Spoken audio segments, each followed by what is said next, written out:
Pasaron 23 minutos de las 8 de la mañana y vamos a realizar una entrevista con una invitada que tenemos aquí en el estudio, que está sentada delante mío, a la que voy a saludar, la doctora Graciela Atril, fiscal del Departamento Judicial de Mar del Plata. Graciela, muchas gracias por venir a los estudios de Radio Brisas. Buenos días a todos, muchas gracias por la invitación, buenos días a la audiencia. Bueno, ella está a cargo de la unidad funcional que interviene en temas de familia y género y que ustedes habrán detectado que en los últimos días venía vinculado su nombre a una serie de hechos noticiosos que, si no me equivoco, fueron 4 en menos de un mes que tenían que ver con casos de... Ayer yo lo mencionaba al aire, ¿no? Me parece que hay como nuevos protocolos de referirse al tema que ya no son el viejo uso de la idea de pornografía infantil, sino la idea de abuso sexual infantil, imágenes de abuso sexual, porque la pornografía supone una idea más, qué sé yo, comercial, consentida, ¿no? De adultos. No es posible encuadrar en algo así una relación sexual entre niños, que es lo que es la materia de esta investigación. Y quiero arrancar preguntándole en este sentido, lo primero que nos impacta es, bueno, 4 en menos de un mes, allanamientos vinculados a esto. ¿Qué está pasando, no? En realidad, esto es así. Nosotros cuando nos llegan esos reportes, que son reportes que llegan desde una agencia que se llama NECMEC, que tiene sede en Estados Unidos, y esos reportes pasan por CABA, pasan por la Procuración, y la Procuración los deriva dentro de la provincia de Buenos Aires, la Procuración de la Suprema Corte de la provincia de Buenos Aires, a los distintos departamentos judiciales. En cada departamento judicial hay un fiscal referente en relación a este tema. Ahora bien, no es que en el último tiempo se multiplicaron. En el último tiempo los que llegaron fueron reportes con distintas prioridades. Los reportes se clasifican por prioridad. La agencia que está en Estados Unidos, cuando detecta, puede detectar material inédito, entonces dice, ojo, porque esto podría ser una posible producción casera, como para que me entiendan, sí, más o menos. Entonces lo detecta, lo manda y lo envía, y a nosotros, los referentes, nos llega con un tipo de prioridad. Los que nos llegaron últimamente fueron con un tipo de prioridad, entonces coincidió que esas prioridades se allanaron en el menor tiempo posible, porque una prioridad puede implicar una víctima que está siendo abusada dentro de un domicilio en ese momento. A veces también llegan como prioridad porque con la investigación del domicilio se detecta que en ese domicilio hay niños, que no necesariamente esos niños o niñas están siendo abusados o sometidos a producciones o a corrupción de menores o a abuso sexual intrafamiliar para producir estas imágenes. Pero nosotros le ponemos una especial atención. De esto se trata, estos últimos justo han coincidido y hubo también uno que vino del Departamento Judicial Dolores, que lo encabezó el doctor Mercury, que bueno, que fue creo que el primero hace 2 o 3 semanas, que como que encabezó y puso esto en la mira de todos nosotros. Bien, ¿y qué dice socialmente, ¿no? Este tipo de situaciones? ¿Qué es lo que revelan? Digo, ¿qué lectura se hace de este tipo de casos? Y a su vez la pregunta va a lo siguiente, ¿ahora hay más casos o es que ahora en realidad es quizás más fácil también detectarlos? ¿Qué es lo que está pasando? El abuso sexual infantil lamentablemente existió siempre, es histórico. Si nosotros nos remontamos en la historia, lo vemos desde la antigua Grecia, Roma, bueno, en todos los imperios ha habido abuso sexual infantil, en todas las civilizaciones. Lo que pasa que con el tiempo se empezó a regular y nosotros no tenemos que perder de vista que Internet lo que hizo fue poner de manifiesto no solo las cosas buenas de la humanidad, porque ahora todo es público, o sea, lo privado se hizo público, sino también la propia sombra de la humanidad, que era esto. ¿Qué pasa también? Al poder compartirlo de otra manera, al poder viralizarlo a través de una red global, es como que todo se hace más evidente. Pero que el abuso sexual infantil, intrafamiliar y no intrafamiliar, existió siempre. Lo que pasa es que ahora tenemos forma de detectarlo si se sube a lo que es la red global. Porque también nosotros tenemos que correr atrás de los delitos nuevos. Es decir, Internet también a nosotros lo que nos hizo fue tratar de multiplicar las conductas penales como para abarcar lo que antes no abarcábamos. Les doy otro ejemplo, el grooming, por ejemplo, ¿no? Que es la captación de un menor con fines sexuales a través de medios electrónicos. Cuando no había medios electrónicos, la única captación de un menor a través de fines sexuales era con el contacto con el menor. ¿Y esto qué hacía? Que si el menor estaba resguardado era difícil que se pudiera acceder. Ahora pueden acceder a los menores de una forma indiscriminada. Por eso también se hacen protocolos, se trata de instruir a los padres y a los educadores de que hay que concientizar a los niños, niñas, sobre todo a los adolescentes. Pero esto, para mí, lo que hizo Internet fue poner de manifiesto lo que había, pero lo multiplicó debido a la forma de la difusión también y a la forma en que se comparte. ¿Es cuantificable? Digo, ¿hay estadística en la provincia, en la ciudad, respecto de, por ejemplo, cuántos casos de difusión de escenas de abuso sexual infantil o difusión de casos de grooming? ¿Cuántas denuncias por ahí se reciben en la Fiscalía? Sí, sí, es cuantificable, lo que pasa que después hay que discriminar, lo del año pasado lo tendríamos que discriminar en grooming, en distribución, en producción. Nosotros producción tuvimos un caso solo, hasta ahora, que es este allanamiento de hace 3 semanas, que había una producción casera por parte del padrastro hacia la hijita menor de edad.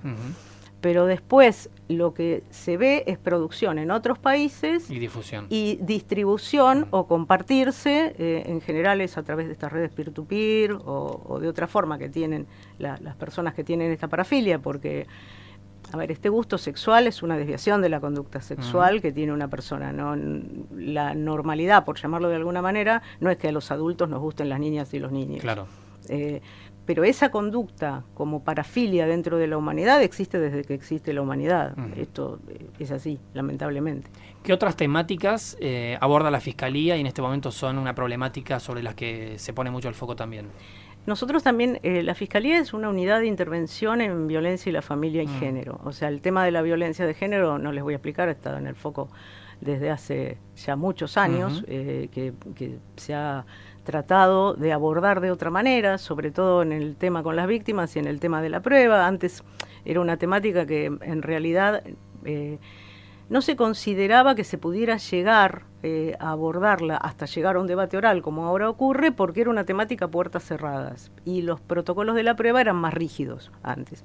Después, cuando hubo un gran trabajo de todo lo que fue el feminismo, como para llegar a abordar estos temas de otra manera, una concientización, bueno, desde todos los estados que persiguen esto se ha tratado de poner el foco en capacitar a los operadores, en que se vea de otra manera. La verdad que si uno se remonta a lo que fue el trabajo al inicio y a lo que es antes, hemos avanzado un montón, aunque a veces hay casos que hace que parece que la sociedad no lo perciba.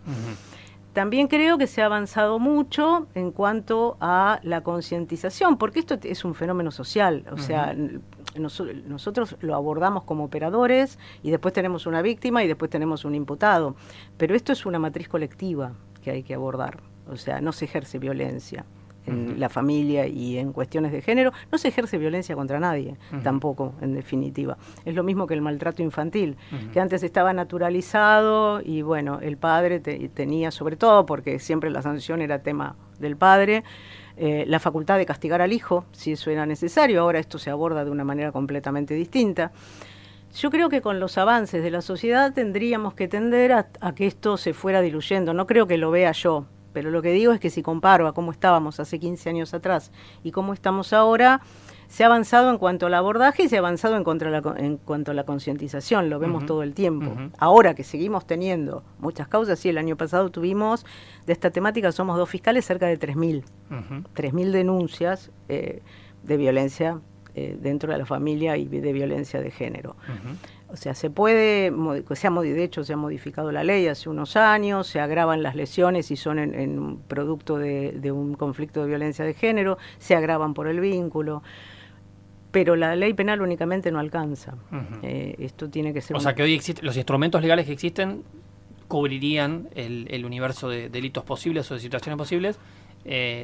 Imagino que los 2 desafíos son, por un lado, esta pata más de concientización social, y la otra es la pregunta que le voy a hacer, la aplicación, la ejecución, ¿no? ¿Cómo está? No la quiero meter en problemas, pero digo, a nivel logístico, operativo, de personal, lo que tiene que ver con el trabajo de unidades, por ejemplo, funcionales como las de ustedes.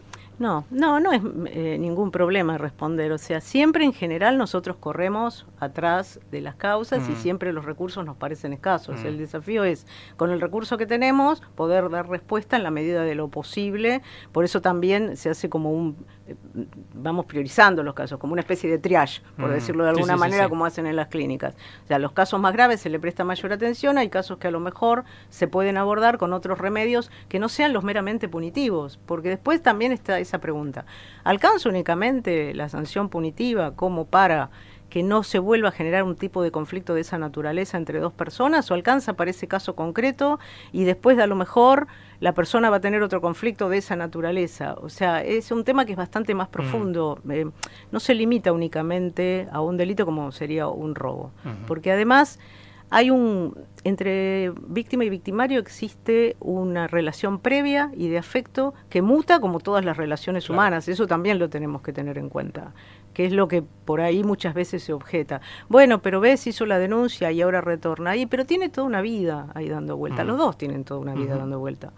Entonces, la idea sería también que desde otros instrumentos del Estado se intervenga, que se interviene. Lo que pasa que es una pluralidad de casos. 3.000 casos es mucho. 3.000 casos es la cifra, le iba a preguntar, que engloba todos los delitos que cubren, ¿o está hablando de violencia de género? No, no. Fue 3.000 casos aproximadamente tuvimos en la Fiscalía el año pasado, 3.000 denuncias. Estamos más de 250 casos por mes. Nosotros, si vamos a lo que es violencia, la ley de violencia familiar, los juzgados de familia tienen más que nosotros. Por ejemplo, ahora también tuvimos hace poco una capacitación en cuanto a lo que es la denominada ley Olimpia, porque es violencia digital. Entonces, desde el acoso digital, el que te hackeó la cuenta, el que te tomo tu identidad y entonces te vuelvo loco o loca y te hago pasar por que sos otras personas, eso también tiene que tener un abordaje que en los tipos penales, como el código, el tipo penal es por lo que nosotros podemos ir intervenir y juzgar a una persona. No podemos inventar un tipo penal, no hay analogía, por supuesto, y es lo que corresponde en un Estado de Derecho. Entonces, bueno, ahora tenemos que abordar esto de otra manera. ¿Cómo lo abordamos? ¿Como un daño en el cuerpo? No podemos porque no es un acometimiento físico. Lo abordamos como un daño en la salud. El otro día hubo una capacitación de la Procuración muy interesante al respecto, que se abordó el tema del acoso digital como un daño en la salud de la persona. O sea, una mujer que fue acometida por un hombre que directamente le alteró la libertad psíquica durante 5 meses, prácticamente no salía a la calle, cayó en depresión, tuvo que tomar medicamentos. Bueno, lo tomamos como una lesión grave. Esto es lo que nosotros vamos adaptándonos a una realidad que además cada vez se modifica más rápido. Si nosotros pensamos lo que era la realidad en el siglo XX y las modificaciones sociales, ahora nosotros corremos atrás de las modificaciones. Atrás de la ambulancia, solemos decir. Sí, totalmente. Entonces, bueno, también la ley tiene que correr atrás de las mutaciones sociales, porque para eso está. ¿Sobre qué otros desafíos, para cerrar, pone en este momento la lupa la Fiscalía? Aparecen, como usted mencionaba, fenómenos nuevos a los que después el Estado corre detrás tipificando, pero desde el acoso por redes, el grooming, ¿qué otros fenómenos se están advirtiendo o situaciones que quizás hace poquito tiempo no se veían? No, el acoso por redes es la última. Por eso el tema de la ley Olimpia.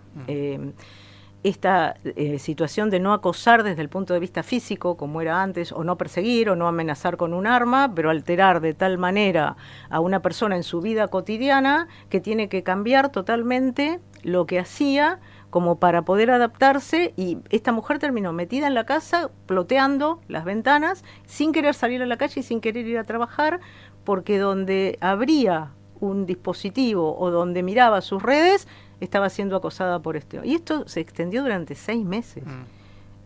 Es una forma prácticamente de tortura de una persona, porque todo lo que es tu estructura psíquica se altera en base a algo que viene del exterior, que además uno cree que no lo va a poder soslayar nunca. Y hay que denunciarlo. Sí, hay que denunciarlo. Hay una forma también, si este acometimiento por redes trata de obtener algún tipo de conducta de la víctima, es una coacción, entonces se puede tipificar como tipo penal. Si este acometimiento en redes hace uso también de amenazas, como para alterar esa libertad psíquica, como para alterar esa paz de espíritu, también hay que denunciarlo. Esto hace que también las causas se multipliquen, y es lo que hablábamos hoy, ¿no? Los recursos en general no se multiplican en orden a cómo se multiplica el trabajo, pero lo que pasa es que el trabajo hay que abordarlo. O sea, no por eso uno le va a decir a una víctima, bueno, qué pena, no tengo recursos. Doctora Graciela Atril, muchísimas gracias por venir a los estudios de Radio Brisas. Sospecho que la vamos a invitar a la brevedad para seguir hablando de estos temas, porque la verdad que son muy interesantes y para desarrollar de un modo mucho más extendido, pero muchísimas gracias por esta primera visita. Muchas gracias a ustedes por la invitación. Buenos días a todos.